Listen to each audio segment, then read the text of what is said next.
Kevin Durant scored 53 points from all over the court against the Knicks. He simply would not miss any shots, but he was not done taking shots once the final buzzer went off. Durant took aim at New York City Mayor Eric Adams, consistently referring to Adams by his first name, over the current vaccination mandate in which the city impacts Nets home games in Brooklyn.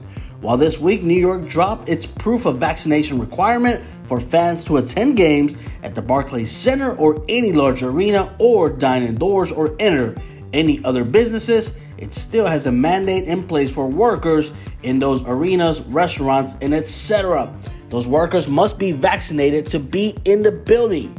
It's ridiculous. I don't understand it at all, Durant said, then almost spoke directly to the mayor.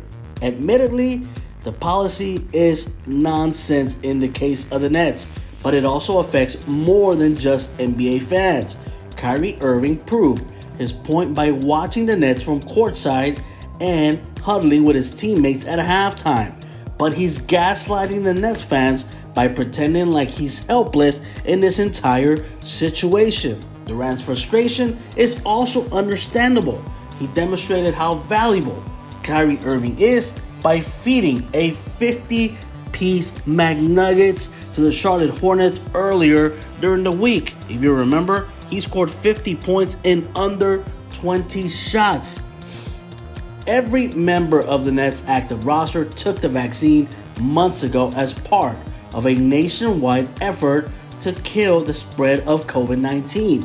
Kyrie, on the other hand, chose to sit that fight out as well, just like he set out the bubble, but he was rehabbing another injury at that moment. But he talked a big game about his peers boycotting the bubble. It's also reminiscent of how he disappeared from the Nets at the height of the pandemic so he could party maskless.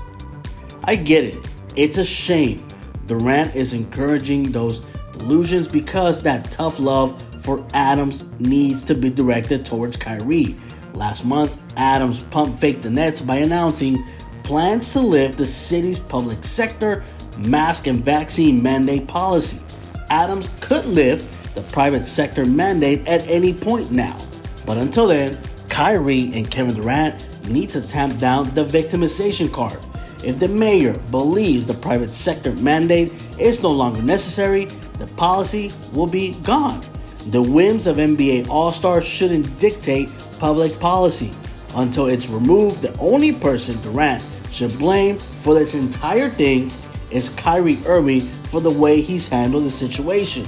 He could have easily just gotten vaccinated and this whole thing would have been over and the Nets probably wouldn't be struggling to stay in the 8th seed. They would be anywhere between 1 through 4. But again, Kyrie Irving deserves all the blame, not the mayor of New York City.